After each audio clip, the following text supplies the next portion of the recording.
Good morning बेटा, how are you? कैसे हैं बेटा आप लोग? मज़े में? चलिए आज हम बेटा हिंदी व्याकरण पढ़ेंगे। अब ये जो हिंदी व्याकरण मैं पढ़ाने वाली हूँ वह सभी स्टूडेंट्स के लिए है। सभी स्टूडेंट्स से मेरा मतलब क्या है, सेकंड क्लास से लेके और 8 तक के जो स्टूडेंट्स हैं उन स्टूडेंट्स के लिए मेरा ये वीडियो है। मैं पर्टिकुलर किसी एक क्लास की बात नहीं कर रही हूँ। मैं 2-3 आपके ये जो वीडियो है मैं 2-3 टॉपिक लेकर पढ़ाने वाली हूँ, जिसके अंदर छोटे छोटे से पॉइंट्स लूँगी। उन पॉइंट्स के अंदर आपको बताऊँगी कि आपको जब एग्ज़ाम होगा उन एग्ज़ाम्स में 2-3 जो पॉइंट्स हैं वो पॉइंट्स के क्वेश्चन आंसर्स आते हैं। छोटे छोटे हैं, जैसे अपने पहला मैंने लिया आपके जैसे विलोम शब्द। विलोम किसे कहते हैं? जस्ट उल्टा, यानी कि कोई भी शब्द है उस शब्द का जो उल्टा बोला जाता है उसे हम क्या कहते हैं? विलोम कहते हैं। वैसे अभी मैंने एक बुक उठाई है छोटी सी, हाँ, वैसे बड़ी क्लासों के लिए ज़्यादा दिक्कत वाली बात नहीं है और छोटे छोटे टॉपिक है। तो जैसे मैंने अभी बुक ली है हिंदी व्याकरण की आपकी क्लास 5th की। हाल फिलहाल मेरे पास 5th क्लास की बुक है। तो इसके अंदर जो लेसन नंबर है 11 है। तो ये दे रखे हैं आपके विलोम। विलोम यानी कि उल्टा। तो जो शब्द किसी दूसरे शब्द का विपरीत अर्थ निकालते हैं, अर्थात उल्टा अर्थ निकालते हैं, उसे हम क्या कहते हैं? विलोम कहते हैं। जैसे कि आपके अधिक, अधिक का क्या हो जाएगा? कम। ज़्यादा का भी कम हो जाएगा।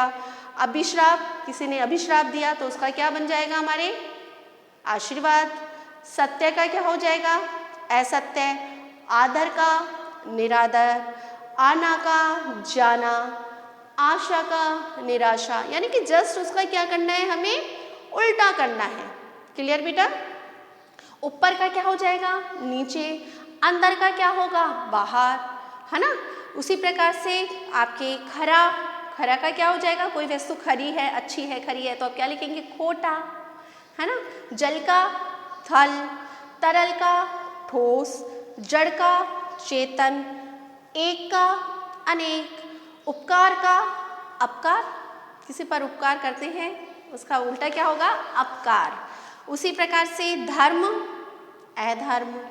पराधीन स्वाधीन। पराधीन यानी कि किसी की गुलामी के अंदर रहना ना, और स्वाधीन यानी कि आज़ादी से रहना। पहला हमारे देश अंग्रेजों के पराधीन था और आज हमारा देश क्या है? स्वाधीन है। उसी प्रकार से पक्ष विपक्ष। प्राचीन नवीन। प्रत्यक्ष अप्रत्यक्ष। दुख सुख। सौभाग्य दुर्भाग्य। सद्गुण दुर्गुण। स्वतंत्र परतंत्र। हर्ष शोक। अर्थात क्या हो गया? जस्ट उसका उल्टा। तो ये क्या कहलाते हैं? हमारे विलोम शब्द। क्लियर? समझ में आ गया? तो पहला पॉइंट अपना जो विलोम शब्द है वो कंप्लीट हो गया है।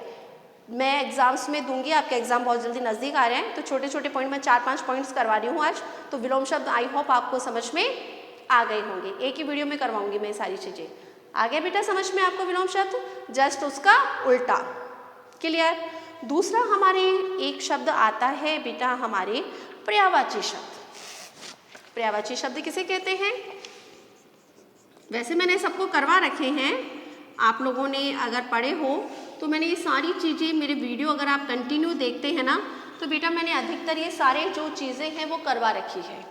तो ये मैं 5th से और सेकंड से लेके और आपके 8th तक के सभी स्टूडेंट्स को दूंगी और अलग से नहीं पढ़ाऊंगी किसी भी स्टूडेंट्स को। पूरा वीडियो है, वो पूरे वीडियो के अंदर ये सारे पॉइंट्स जो है वो आपको देखने हैं और समझने हैं। ओके, चलिए अब है हमारे पर्यायवाची शब्द। पर्यायवाची शब्द किसे कहते हैं? जिन शब्दों का अर्थ एक समान होते हैं, जो कि एक समान वाले जो अर्थ होते हैं उसे हम क्या कहते हैं?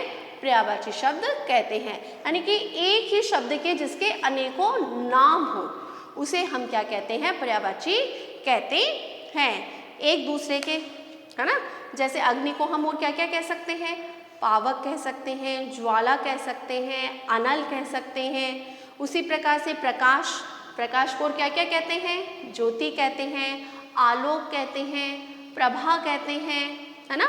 नाम तो एक है लेकिन उसका क्या है? और भी अनेकों जिसके नाम हो। जैसे अश्व, अश्व यानी क्या क्या होता है? घोड़ा। घोड़े को और क्या क्या कहते हैं? घोटक कहते हैं, तुरंग कहते हैं, हय कहते हैं। पृथ्वी, पृथ्वी को क्या कहते हैं? भू, भूमि, धरा, वसुंधरा। आकाश, आकाश को क्या क्या कहते हैं? नभ, व्योम, गगन, अंबर। इन सब चीज़ों से जानते हैं ना हम। उसी प्रकार से कमल, कमल को क्या क्या कहते हैं? सरोज, अरविंद, जलद, पंकज। इस तरह से बोलते हैं ना अपन। राजा को क्या क्या कहते हैं? महीप, भूप, नृप, नरेश। इस तरह से हम इनके नाम लिखते हैं। घर, घर को क्या क्या कहते हैं? सदन, गृह, भवन, निवास, है ना। चंद्रमा, चंद्रमा को क्या क्या कहते हैं? सोम, सुधाकर, शशि, इंदु, है ना। हाथी को क्या क्या बोलते हैं हम? गज बोलते हैं, मातंग बोलते हैं, कुंजर बोलते हैं, दंती बोलते हैं। हवा, हवा को क्या क्या नामों से जानते हैं हम? पवन, अनिल और हवा, है ना। इन नामों से जानते हैं ना अपन। शरीर, शरीर को क्या क्या बोलते हैं?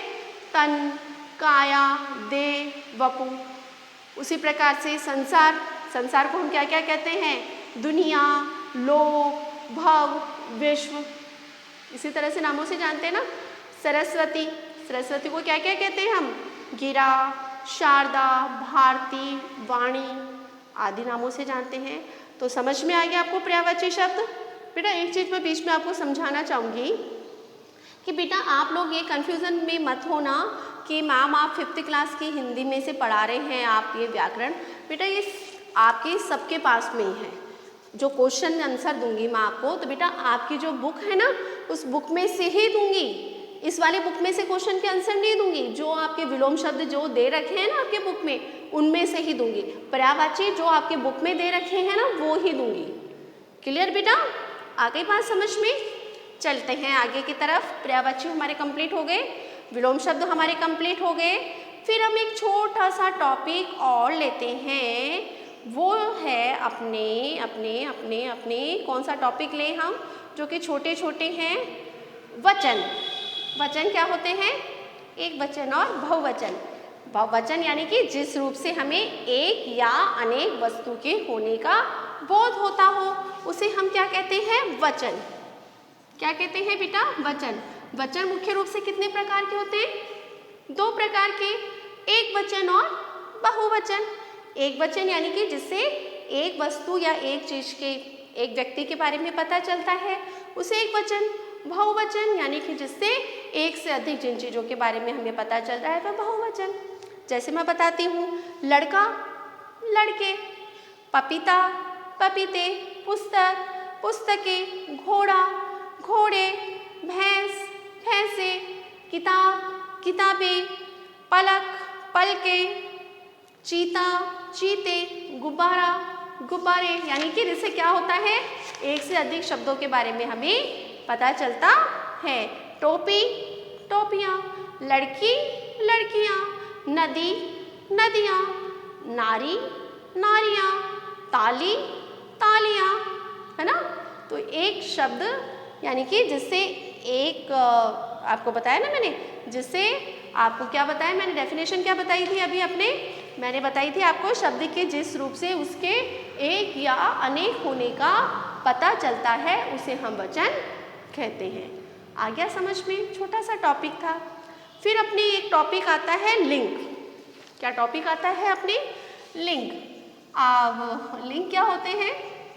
लिंग होते हैं जिससे हमें पुरुष जाति और स्त्री जाति का जहाँ पर बोध होता हो, जिन शब्दों के द्वारा हमें स्त्री जाति और पुरुष जाति का बोध होता हो, उसे हम क्या कहते हैं? लिंग। क्या कहते हैं? लिंग। और लिंग मुख्य रूप से कितने प्रकार के होते हैं? 2, यानी कि 2 प्रकार के होते हैं, स्त्रीलिंग और पुल्लिंग। क्लियर बेटा? स्त्रीलिंग यानी कि जिसमें स्त्री जाति का बोध होता हो, पुल्लिंग जिसमें पुरुष जाति का बोध होता हो।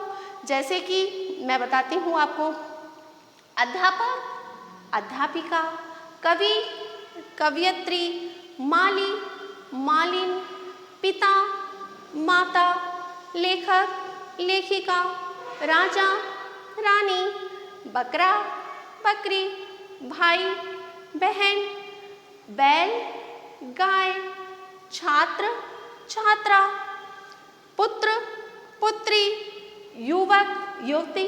यानी कि आपको क्या आएगा, आपके जैसे कोई भी आपको लिंग आ जाएगा, जैसे नौकर दे दिया तो आपको इसका क्या बनाना पड़ेगा, स्त्रीलिंग बनाना है तो आप क्या लिखेंगे, नौकरानी। राजा दे दिया तो आप रानी लिख देंगे, अगर रानी दे दी तो आप राजा लिख देंगे, है ना। तो इस तरह से आपको ये प्रश्न के इस तरह के प्रश्न आएंगे।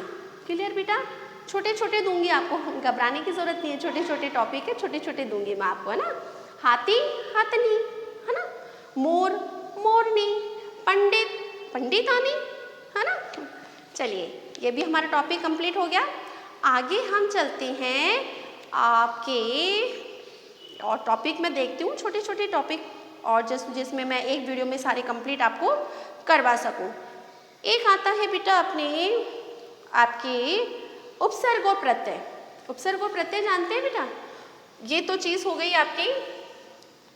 एक होता है उपसर्ग, दूसरा होता है आपके प्रत्यय। ये भी मैं आज इसी वीडियो में कंप्लीट कराने वाली हूँ। उपसर्ग और प्रत्यय क्या होते हैं? उपसर्ग और प्रत्यय होते हैं, उपसर्ग का मतलब होता है, उपसर्ग कहाँ लगते हैं? शब्द के पहले लगते हैं। जो शब्द के पहले लगकर उस शब्द का अर्थ परिवर्तित कर देते हो उसे उपसर्ग कहते हैं। क्लियर? जैसे मैं अभी बताती हूँ आपको, थोड़ा सा एग्जाम्पल दूंगी ना, तो बेटा आपको भली प्रकार से समझ में आ जाएगा। वैसे मैंने ये भी करवा रखे हैं आपको, प्रत्यय उपसर्ग सब कुछ कंप्लीट है, लेकिन आज सबको एक साथ करवा रही हूँ। जैसे कि मैंने आपको बताया, यहाँ पर चलते हैं हम।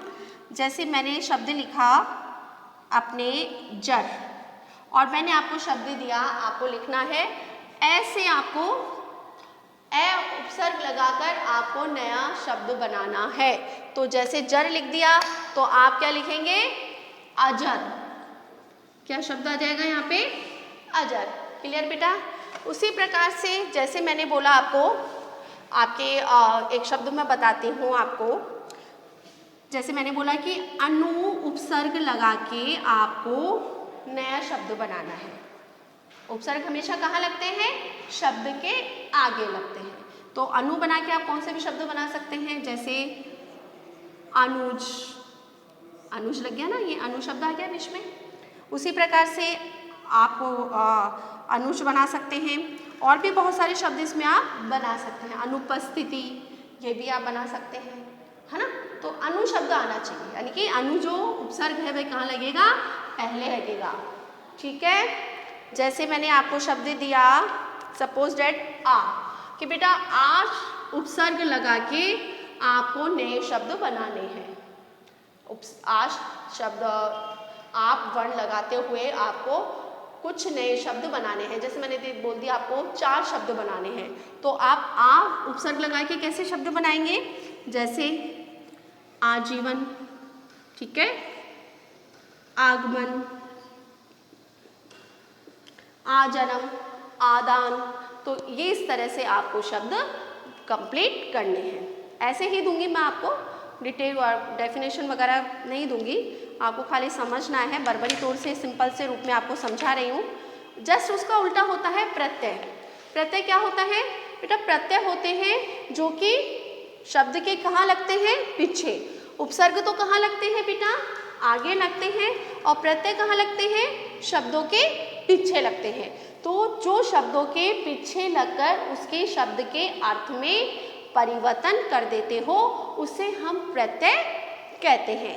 जैसे आपको मैंने लिखा पाठक, पाठ लिखा, अब मैंने लिखा आपको कि बेटा कै प्रत्यय लगा के नया शब्द बनाइए, तो आप नया शब्द क्या बन जाएगा अपने? पाठक।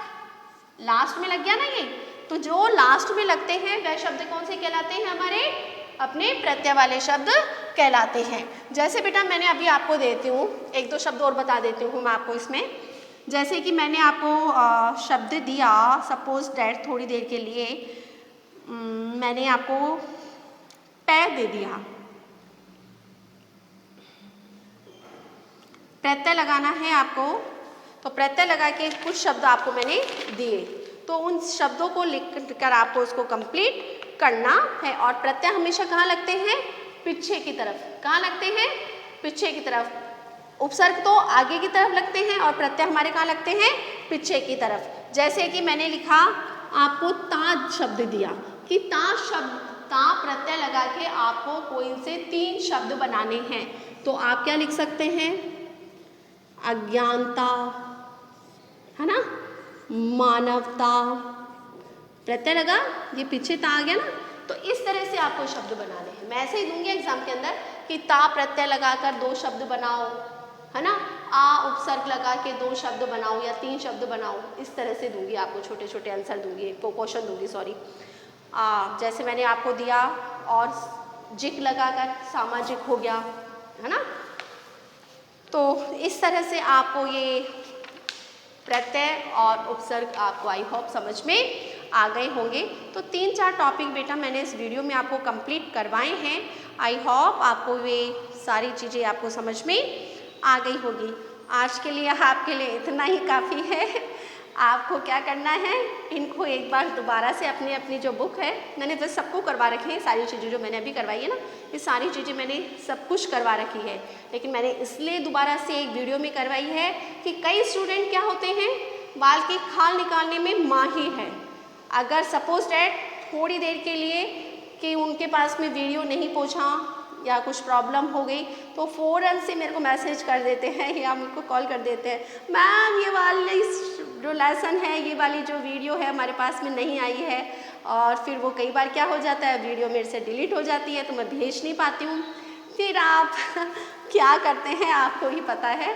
तो इसलिए मैंने ये जो वीडियो है, वह वीडियो मैंने फर्स्ट सेकंड से लेके और 8th तक के स्टूडेंट्स के लिए बनाई है, तो सभी के पास में ये पहुंच जाएगी। और ये सारे टॉपिक वैसे मैंने अलग अलग सबको करवा रखे हैं, लेकिन एक वीडियो मैंने इसलिए बनाती और बहुत कम शब्दों में और बहुत कम समय में मैंने ये सारे टॉपिक आपको एक बार बोलते हैं ना रिविज़न के तौर पे आपको समझा दिए हैं। आज के लिए इतना ही। Good day, goodbye, take care.